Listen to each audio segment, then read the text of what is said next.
안녕하세요. 세포언니 한지연입니다. 오늘은 연애는 되는데 결혼은 안 되는 남자 여자에 대한 이야기를 좀 해볼게요. 연애는 되는데 왜 결혼이 안 되냐? 연애는 너무 달콤하고 너무너무 좋잖아요. 그죠? 근데 이렇게 좋을 때 어떻게 결혼을 안 해요? 그 연애를 계속하고 싶어서 결혼을 하는 건데 그래도 절대 안 되는 남자도 있고 여자도 있어요. 어떠냐? 연애하는데 나쁜 남자한테는 안 끌려요. 이런 얘기 되게 많이 하시죠. 그건 본인이 어리석어서지 그 남자가 나빠서가 아니에요. 나쁜 남자한테 끌리는 건 내가 갖고 있는 결핍이 심하기 때문인데 이런 것 때문에 이제 끌려가는데, 남자들 중에 화나면 잠수 타는 사람 있어요. 며칠 있다 풀리고 찾아오는 사람, 아니면 너무 다정해서 다정이 병인 사람들 있어요. 이런 사람들은 나한테만 다정한지 아닌지를 조금 아셔야 되는데, 사람은 일관적이에요. 모든 여자에게 너무 다정한 남자 있어요. 근데 이게 나한테만 그런다고 착각하고 결혼하셨는데 알고 보니까 이 남자 주변에 굉장히 많은 여자들이 있는 케이스가 많았어요. 너무 지나치게 로맨틱한 남자는 피하세요. 이런 사람은 결혼하잖아요.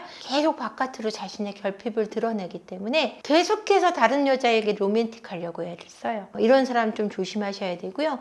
예전에 이런 얘기가 있어요. 시인하고 연애는 하되 결혼은 하지 말아라 라는 얘기가 있어요. 여자는 귀로 사랑을 하고 남자는 눈으로 사랑을 하거든요. 여자들은 막 시를 들려주는 남자한테 막 빠져요. 너무 아름답거든요. 그래서 막 모든 걸 아름답게 표현해요. 말 너무 잘하는 남자 피하시란 얘기예요. 제가 하는 말은. 그리고 더불어서 너무 비전은 크고 말은 많은데 행동 절대 안 하는 남자, 절대 자기 삶에 대해서 책임지려고 안 하는 빈대라고 표현해 드릴게요. 이런 남자는 반드시 피하셔야 돼요. 왜냐? 이런 사람은 결혼해서도 아내에게 빌부터 사는 게 당연하다고 여기는 경우가 많고요. 내가 능력이 있어서 그런 남자 괜찮아, 너 살림에 이 정도 능력 있는 여성 아니라면 절대로 그런 남자랑 결혼하시면 안 되고요. 또 직장을 너무너무 자주 옮기는 남자 있어요. 그 남자는 절대 결혼해서도 한 직장을 오래 다니지 않는다는 얘기예요. 그러면 계속해서 경제적인 빈곤에 시달리셔야 되거든요. 이런 부분에 대해서는 반드시 고려하고 결혼을 하셔야 되겠죠. 근데 측은지심으로 내가 평강공주가 돼서 바보 온달을 장군으로 만들겠다는 꿈을 가지고 결혼하시면 그냥 바보 온달이 되시는 거지 평강공주로 살아가지 않아요. 평강공주는 아빠가 왕이었어요. 그걸 잊지 마세요. 내 아빠가 왕이 아닌 이상 그런 결혼 하지 마시고요. 여자, 어떤 여자 피해야 될까요? 마찬가지예요. 직장 여기저기 너무 짧게 다니는 분들, 그런 분들은 약간의 우울증이 있을 수 있어요. 왜냐면 적응이 잘 안 되는 적응장애를 가졌다고 볼 수 있거든요. 이럴 때 결혼해서도 그 가정에 대해서 충실하게 임하기는 힘들어 하실 거예요. 왜냐면은 내가 익숙해지면 금방 불안해지거나 지루해하거나 매너리즘에 빠져서 결혼 생활 자체도 행복하게 여기지 않을 가능성이 높고요. 또 너무 많은 남자를 만나는 여자, 남자도 마찬가지. 너무 많은 여자를 만나는 남자 싫잖아요? 여자도 마찬가지예요. 너무 많은 남자들과 남사친도 많고 모임도 너무 많은 여자분들 있잖아요. 저는 좀 피하셨으면 좋겠어요. 왜냐면 그렇게 많은 모임 다니고 술자리 많이 갖고 여기저기 돌아다니시는 분은 결혼해서도 절대 그 버릇을 고치지 못해요. 저는 솔직히 여러분들 아시겠지만 제가 나이가 50대가 훌쩍 넘었잖아요. 그러다 보니까 이렇게 가정생활 하시는 분들을 많이 보게 되고, 상담 때문이기도 하고, 이렇게 보면 정말 가정에 충실하다는 것과 충실하지 않다는 그 자녀들의 태도가, 아이들이 자라나는 정도가 달라요. 공부 잘한다고 건강한 아이로 큰 거 아니에요. 공부 잘해도 건강하지 않은 사람 너무너무 많아요. 근데 엄마가 또는 아빠가 너무나 많은 유흥과 즐길 때 아빠가 즐기는 쪽이 낫다라고 저는 생각하는 쪽이에요. 왜냐면은 엄마가 정서적으로 아이를 포용해 주는 게 더 크기 때문에 너무 많은 모임과 많은 술자리가 있는 여성분, 결혼해서도 절대 그걸 놓지 못해요. 이런 분하고는 결혼하지 않는 게 좋습니다. 연애 재밌죠. 그런 여자 유쾌합니다. 분위기 메이커예요. 끌리죠. 끌리는 대로 가시다가는 진짜 끌려다닙니다. 그렇게 인생 끝나기 바라지 않으시면 그런 결혼은 안 하셨으면 좋겠어요.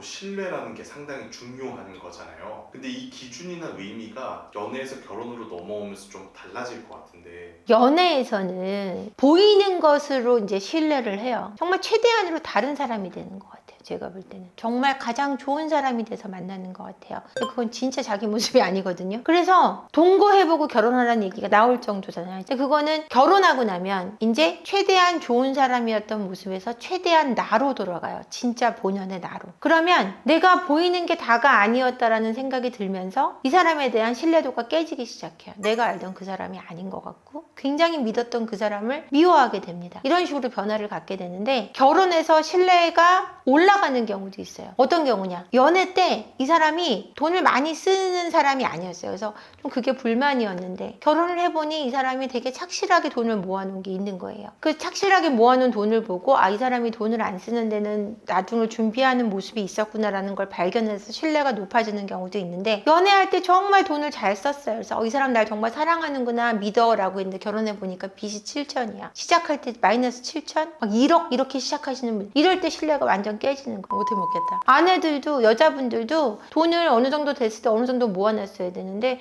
결혼할 때 혼수를 잘해 갖고 왔어요. 알고 보니까 그게 다 빚이었어요. 다 카드로 사갖고 카드값을 같이 갚재는 거예요. 이런 경우 신뢰가 완전히 무너지게 되는 거죠. 그러니까 연애 때는 내 좋은 모습만 보고 신뢰를 갖다가 결혼을 딱 하게 되면 경제적인 어떤 쓰임을 보고 신뢰나 가치를 더 두게 된다라는 얘기죠.